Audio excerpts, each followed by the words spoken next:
Hello दोस्तों, स्वागत है अपने प्लेटफॉर्म एग्रीविल एग्रीकल्चर एकेडमी में। आज हम बात करने वाला है क्रॉपिंग सिस्टम और क्रॉपिंग पैटर्न की। ठीक, तो इसके बारे में डिटेल से जानते हैं आज हम लोग।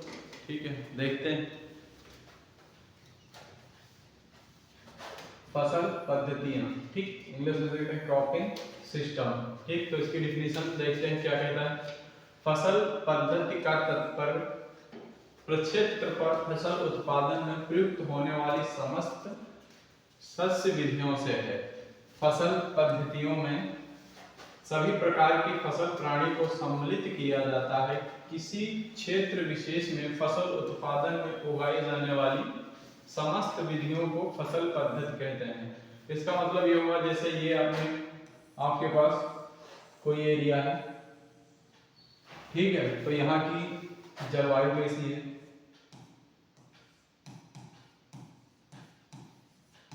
जलवायु कैसी है, यहाँ की सॉइल कैसी है, मृदा कैसी है यहाँ की, ठीक है। ठीक, यहाँ के आसपास साधन आपके पास कैसे उपलब्ध है, साधन आपके पास कैसे उपलब्ध है, ठीक है। तो इन्हीं के आधार पर हमें फसल का डिसाइड किया जाता है। इन्हीं सभी कारकों के आधार पर हम लोग फसल का डिसाइड करते हैं कि भाई जैसे कोई यहाँ की मृदा कैसे हुई, अम्लीय हुई तो अम्लीय प्रकार की फसलों को उगाएंगे। यहाँ की जो मृदा क्षारीय हुई तो क्षारीय प्रकार की हम लोग यहाँ पे जो है फसल उगाएंगे। तो इन सभी पद्धतियों का प्रयोग करके क्या एक सिस्टम बनाया जाता है, उसी को हम लोग कहते हैं क्रॉपिंग सिस्टम कहते हैं, ठीक है। तो नेक्स्ट देखते हैं पॉइंट,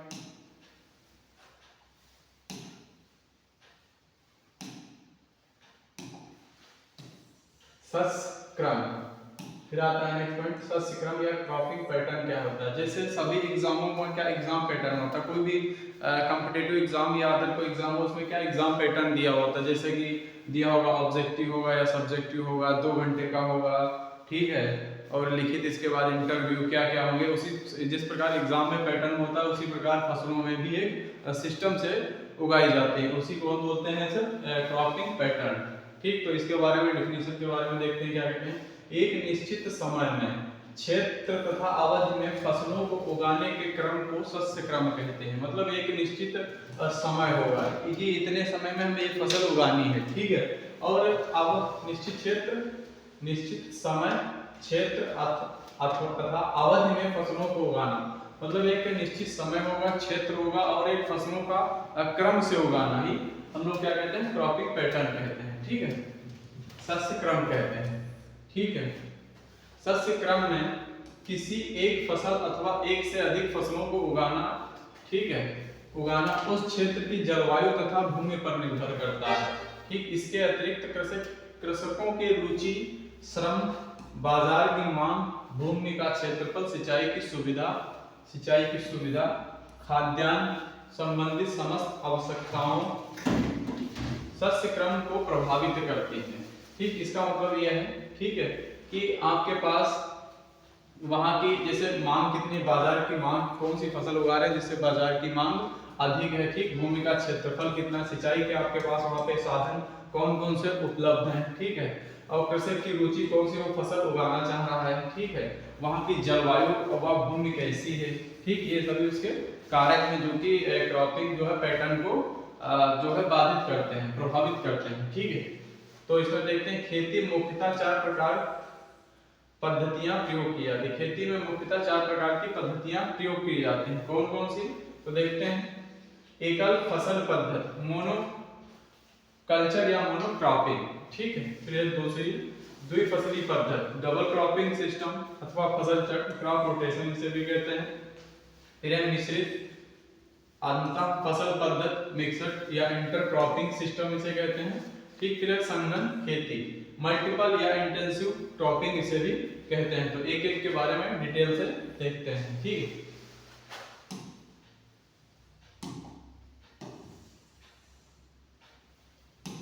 फिर आता है एकल फसल पद्धति, मोनो कल्चर या मोनो क्रॉपिंग। इसमें क्या होता है, एक वर्ष में किसान एक वर्ष में सिर्फ एक ही फसल उगाता है, ठीक, एक वर्ष में केवल एक ही फसल उगाता है। तो इसके डिफिनेशन देखते हैं क्या कहते हैं। लगातार कई वर्षों तक किसी क्षेत्र में एक फसल उगाने की विधियों को एक फसल पद्धति या एकांकी फसल पद्धति कहते हैं। यानी लगातार कई वर्षों से जो किसान एक ही फसल उगाता चला रहा है, तो इस पद्धति को हम लोग क्या कहेंगे, तो मोनोक्रॉपिंग या मोनोकल्चर कहेंगे। ठीक है, फिर नेक्स्ट देखते हैं पॉइंट इसका क्या कहता है। इस पद्धति का अभिप्राय यह है कि खेत में प्रतिवर्ष किसी एक विशेष फसल को उगाना होता है। मतलब इसका मतलब है तो एक क्षेत्र में एक ही फसल को उगाना होता है। इस पद्धति में कृषक एक ऋतु में किसी कारणवश प्रतिष्ठित होता है। मतलब जैसे दो ऋतुएं मेनली होती है, वैसे तो एक साल में 3 ऋतुएं होती हैं। कौन कौन? खरीफ, रबी और जायद। तो क्या होता है, एक इसमें से इसको नहीं लेते हैं, ठीक है, कि वो खरीफ में एक फसल उगाएगा या रबी की फसल उगाएगा। डिपेंड क्या करेगा कि वहां की सॉइल और क्लाइमेट कैसी है। ठीक है, ऋतु में किसी कारणवश प्रतिष्ठित होता है। इस प्रकार खरीफ ऋतु में प्रति भूमि में वर्षा का पानी मृदा में संरक्षित करके रबी ऋतु में फसलें उगाई जाती हैं। जैसे कि खरीफ में क्या हुआ कि कोई फसल जैसे आप रबी लेते हैं, ठीक है, तो आपके साथ आपके एरिया में जो है पानी की जो है कमी है, तो क्या होता है, बारिश का पानी जो रबी सीजन में जो बारिश पानी जो गिरता है उसे स्टोरेज करके हम लोग रबी में यूज कर लेते हैं। तो यही इसके बारे में बता रहा है। ठीक है, इस प्रकार जो है रबी ऋतु में प्रति भूमियों में वर्षा का पानी मृदा में संरक्षित करके रबी ऋतु में फसलें उगाई जाते हैं। खरीफ ऋतु में परती छोड़ने की प्रथा मुख्यतः बरानी यानी शुष्क क्षेत्रों में अपनाई जाती है। ठीक है, खरीफ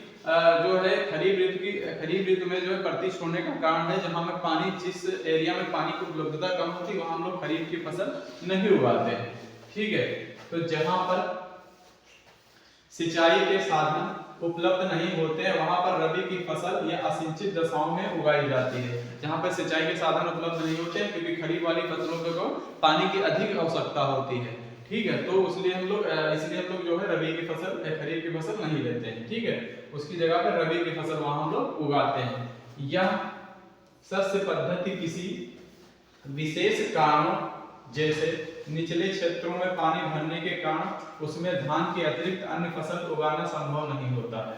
ठीक है, ऐसी दशा में कृषक रबी की फसल उगा भी नहीं सकता, इसलिए इन भूमियों में कृषक रबी ऋतु में प्रति छोड़ देता है। ठीक है, एक फसल पद्धति में फसल गहनता कितनी होती है? 100% होती है। इसका मतलब ये कि जैसे हमें रबी की उगाना है तो क्या होता है, कोई एरिया ऐसी होती है जिसमें पानी अधिक भर जाता है, तो हम लोग क्या वहाँ की रबी फसलें हम लोग नहीं ले पाते हैं, तो वहाँ हम लोग खरीफ की फसलें उगा लेते हैं। ठीक है, तो ऐसा ये होता है कि मतलब इसमें ये बताया गया है कि खरीफ की ऋतु में उगाना है तो हमें जैसे जहाँ की क्लाइमेट, जहाँ अधिक बारिश होती है वहाँ हम लोग रबी की उगा लेते हैं, जहाँ कम बारिश होती है वहाँ हम लोग जहाँ अधिक बारिश होती है वहाँ हम लोग खरीफ की उगाएंगे, और जहाँ कम बारिश होती है वहाँ हम लोग रबी की उगाएंगे। इसमें ये बताया गया है। ठीक है, और फसल पद्धति का एक फार्मूला होता है, फसलों की संख्या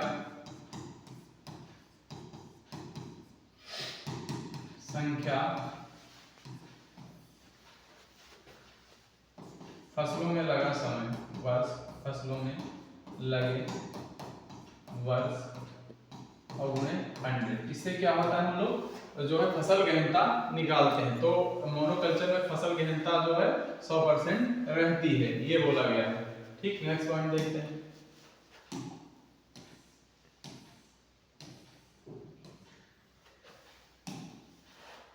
द्विफसली पद्धति, डबल क्रॉपिंग सिस्टम। ठीक है, तो इसके बारे में देखते हैं। क्या किसी क्षेत्र में एक निश्चित समय में अथवा एक वर्ष में 2 फसलें उगाने जाने की विधि को क्या हम लोग द्विफसली पद्धति कहते हैं। यानी कि एक वर्ष में हम लोग 2 फसलें लेना ही हमें क्या कहलाता है, तो द्विफसली पद्धति कहलाता है। ठीक है, फिर देखते हैं, कहलाता है इस प्रकार इस पद्धति में फसल गहनता जो है 200% होती है। तो हमने बताया जो उस फार्मूले से हम लोग क्या होता है, फसल गहनता निकाल सकते हैं। ठीक, फिर नेक्स्ट पॉइंट देखते हैं। फसल चक्र क्रॉप रोटेशन क्या होता है। ठीक, एक निश्चित क्षेत्र में एक निश्चित समय में फसलों को इस क्रम में उगाना जिससे मृदा की उर्वरता शक्ति बनी रहे। मतलब एक निश्चित समय में और निश्चित क्षेत्र में ऐसी फसलों को उगाना, जो ऐसे फसलों को उगाना ऐसे क्रम से उगाना जिससे कि ये क्या होता है, फसल मृदा की जो उर्वरता या सॉइल की जो उर्वरता बनी रहे। ठीक है, तो ये क्या कहलाता है, फसल चक्र कहलाता है। ठीक है, फिर देखते हैं फसल चक्र के सिद्धांत। ठीक है, प्रिंसिपल ऑफ क्रॉप रोटेशन। ठीक है, एक निश्चित समय अवधि में अधिक से अधिक फसलें उगाकर अच्छी उपज प्राप्त करने के साथ साथ मृदा की उर्वरता शक्ति को बनाए रखने की आवश्यकता होती है। भिन्न फसल चक्रों को अपनाने के पूर्व निम्नलिखित सिद्धांत ध्यान में रखना चाहिए। क्या होता है कि हम लोग अधिक से अधिक फसलें उगाते हैं। ठीक है, और उसके साथ में हमें ये भी ध्यान में रखना है कि हमें जो सॉइल की है उसकी उर्वरता शक्ति जो है कमी ना हो। ठीक है, तो यही सिद्धांत है। इसके बारे में देखते हैं कौन कौन सिद्धांत फॉलो करते हैं जिससे हमारी सॉइल और हमें अच्छा प्रोडक्शन मिले। ठीक, फिर खाद्यान्न फसलों के पश्चात दलहनी फसलें उगाना चाहिए, क्योंकि खाद्यान्न फसलों को अधिक पोषक तत्वों की आवश्यकता होती है जिससे मृदा में पोषक तत्वों की कमी हो जाती है। जबकि दलहनी फसलों में उगाने से मृदा की उर्वरता शक्ति हो जाती है। जैसे हमने क्या हुआ, खाद्यान्न फसलें जैसे हुई आपकी धान, ठीक, गेहूं, बाजरा, ज्वार, ये फसलों के क्या है, अधिक खाद्य पोषक तत्वों की अधिक आवश्यकता होती है। जबकि दलहनी फसलों में जैसे चना, मटर, मूंग आदि, इनमें क्या होता है, एक राइजोबियम प्रजाति का बैक्टीरिया पाया जाता है जो कि वायुमंडल से नाइट्रोजन स्थिरीकरण कर लेता है, जिससे इन्हें जो है नाइट्रोजन और पोषक तत्वों की बहुत कम की आवश्यकता होती है। लेकिन इनकी अपेक्षा खाद्यान्न वाली फसलों को जो है नाइट्रोजन और पोषक तत्वों की अधिक आवश्यकता होती है। तो अगर हम बार बार जो है खाद्यान्न वाली फसलें उगाएंगे तो क्या होती है, हमारे जो है सॉइल की उर्वरता शक्ति कम हो जाएगी। तो ये बताया गया है इसमें कि हमें जो है एक पैटर्न अपनाना चाहिए कि जैसे हमने पहले खाद्यान्न वाली फसलें उगाई तो हमें फिर दलहनी वाली उगाना चाहिए। ठीक है, जिससे हमारी जो है सॉइल की जो उर्वरता शक्ति बनी रहे। ठीक है, सेकंड पॉइंट में देखते हैं, अधिक पानी चाहने वाली फसलों के पश्चात कम पानी चाहने वाली फसलों को उगाना। जैसे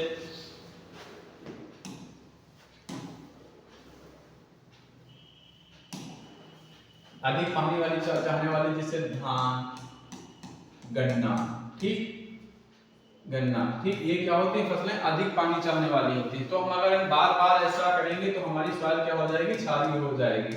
ठीक, तो ऐसा करने से हमारी मृदा की उर्वरता शक्ति पर क्या हानि होगी। ठीक है, तो हमें ऐसा नहीं करना चाहिए। मतलब एक बार हम लोग अधिक पानी वाली फसलें उगाएंगे और फिर जो है कम पानी चाहने वाली फसलों को उगाएंगे। ठीक है, फिर नेक्स्ट पॉइंट देखते हैं, तीसरा, अधिक पोषक तत्वों को चाहने वाली फसलों के पश्चात कम पोषक तत्व चाहने वाली फसलों को उगाना चाहिए। ये तो हमने अभी बताया, वही पॉइंट दिया गया। ठीक है, फिर नेक्स्ट देखते हैं, अधिक गहरी जड़ें वाली फसलों के पश्चात उथली जड़ वाली फसलों को उगाना चाहिए। जैसे अधिक गहरी वाली जड़ें कौन होती हैं, अपनी अरहर, मक्का आदि गहरी जड़ें वाली जो है फसलें हैं, तो इन्हें हमें बार बार नहीं उगाना चाहिए। इनकी जगह पर उथली जैसे धान, गेहूं आदि फसलें भी उगानी चाहिए। जिससे क्या होता है, अधिक जो जमीन के अंदर अधिक जड़ें जाती हैं उसे अगर नोचेंगे, उसे निकालेंगे या इसका हार्वेस्टिंग करेंगे तो उससे क्या होता है, जो न्यूट्रिएंट्स सब बाहर इधर उधर चले जाते हैं। ठीक है, नेक्स्ट देखते हैं, अधिक निराई गुड़ाई चाहने वाली फसलों के बाद कम निराई गुड़ाई चाहने वाली फसलों को उगाना चाहिए। जिनमें शस्य क्रियाएं अधिक होती हैं तो उनको बार बार नहीं उगाना चाहिए। ठीक है, हमें जो है बदलना चाहिए।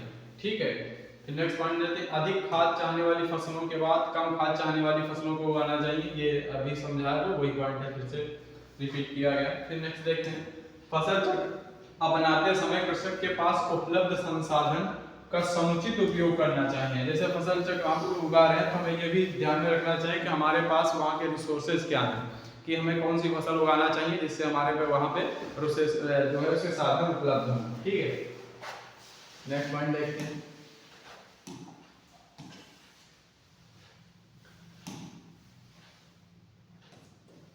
फसल पर एक ही प्रकार के कीटों का आक्रमण होने की दशा में उन फसलों को लगातार नहीं उगाना चाहिए। ठीक है, जैसे हमने एक फसल उगाई जैसे कपास,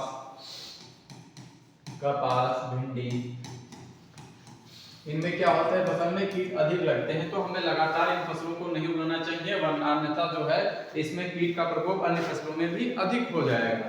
ठीक है, तो नेक्स्ट पॉइंट देखते हैं, एक ही प्रकार की बीमारियों का प्रकोप होने वाली फसलों को लगातार नहीं उगाना चाहिए। एक ऐसा अगर करेंगे तो क्या होता है, उस बीमारी का प्रकोप जो है पूरी एरिया में फैल जाता है। ठीक, तो देखते हैं असिंचित क्षेत्रों में भूमि, नेक्स्ट पॉइंट देखते हैं, असिंचित क्षेत्र में भूमि को ढकने वाली फसलों को उगाना चाहिए, जिससे आगामी फसलों को नमी संरक्षित रखना चाहिए। ठीक है, जहाँ पे पानी की जो है उपलब्धता कम है वहां पर ऐसी फसलें उगाना चाहिए जो कवर जमीन को जो है सॉइल को कवर करके रखें, जैसे अपनी कौन होती है, मूंग, उड़द, लोबिया आदि फसलें उगाने से क्या होता है, ये जो फैलाव वाली फसलें होती हैं ये जो है सॉइल को ढक के रखते हैं, जैसे सॉइल एरोजन व मृदा नमी को संरक्षित रखती हैं। ठीक है, नेक्स्ट पॉइंट देखते हैं, फसल चक्र में फसलों का चुनाव घरेलू आवश्यकताओं को ध्यान में रखना चाहिए। कि इसमें ये कहा गया है कि हमें अपनी आवश्यकताओं को भी ध्यान में रख के फसल उगाना चाहिए, कि हमें कौन सी फसलें उगाना चाहिए जिससे हमें आवश्यकता है। ये ऐसा ना हो कि हम दूसरे से खाद्यान्न खरीदना पड़े, तो ये भी ध्यान में रखना चाहिए जिससे हमारी आय जो है बढ़े। ठीक है, मृदा कटाव क्षण प्रभावित क्षेत्रों में फसल का चुनाव करते समय ध्यान में रखना चाहिए कि फसलें मृदा क्षरण को अवरुद्धि ना हो, यानी ऐसी फसलें हमें ना उगानी चाहिए जिससे क्या होगा, हमारी सॉइल में जो है मृदा क्षरण हो। ठीक है, फसलों का चुनाव बाजार की मांग के अनुरूप करना चाहिए। जिस आप एरिया में फसल उगा रहे हैं उस एरिया में कौन सी मार्केट मंडियां उपलब्ध है जिससे हमें अच्छी कीमतें वहां प्राप्त हो सके। ठीक है, नेक्स्ट पॉइंट देखते हैं,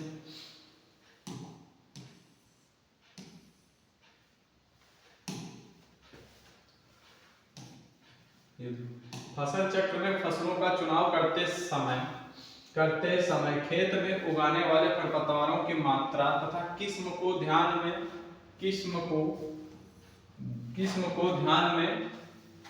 रखकर ऐसी फसलों को उगाना चाहिए जो खरपतवारों से कम प्रभावित हो, यानी कि हमें ऐसी फसलों को उगाना चाहिए जिसमें जो है खरपतवार अधिक ना होते हों। ठीक है, ऐसी किस्मों का हमें चुनाव करना चाहिए। ठीक है, फिर क्या कहते हैं, फसल चक्र में फसलों का चुनाव सामाजिक रीति रिवाजों के अनुरूप ही करना चाहिए। सामाजिक रीति रिवाज का मतलब वो ये होता है कि जो समाज वहाँ जो फसल नहीं उगाना चाह रहा, तो उसमें जैसे प्याज लहसुन कुछ एरिया में नहीं यूज किए जाते हैं, प्याज लहसुन, तो उस एरिया में अगर प्याज लहसुन की आप खेती करोगे तो क्या उसकी जो है मार्केट अच्छी नहीं होगी और आपकी आय में वृद्धि अच्छी नहीं हो पाएगी। तो इसमें यही कहा गया है कि रीति रिवाजों के अनुसार ही उगाना चाहिए। ठीक है, फिर नेक्स्ट पॉइंट देते हैं, फसलों में होने वाले नुकसान को ध्यान में रखकर वही फसलें उगानी चाहिए जो आसपास के क्षेत्रों में उगाई गई हों।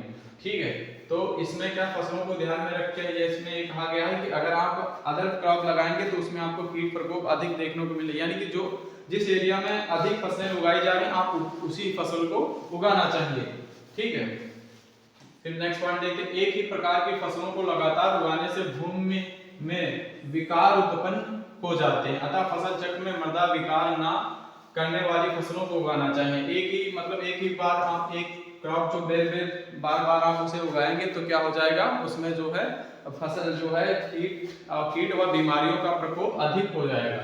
तो ऐसा हमें नहीं करना चाहिए, फसलों को बदलते रहना चाहिए। ठीक है, नेक्स्ट पॉइंट देते हैं, फसल चक्र में उगाई जाने वाली फसलें उस क्षेत्र की जलवायु तथा दशा के अनुरूप होनी चाहिए।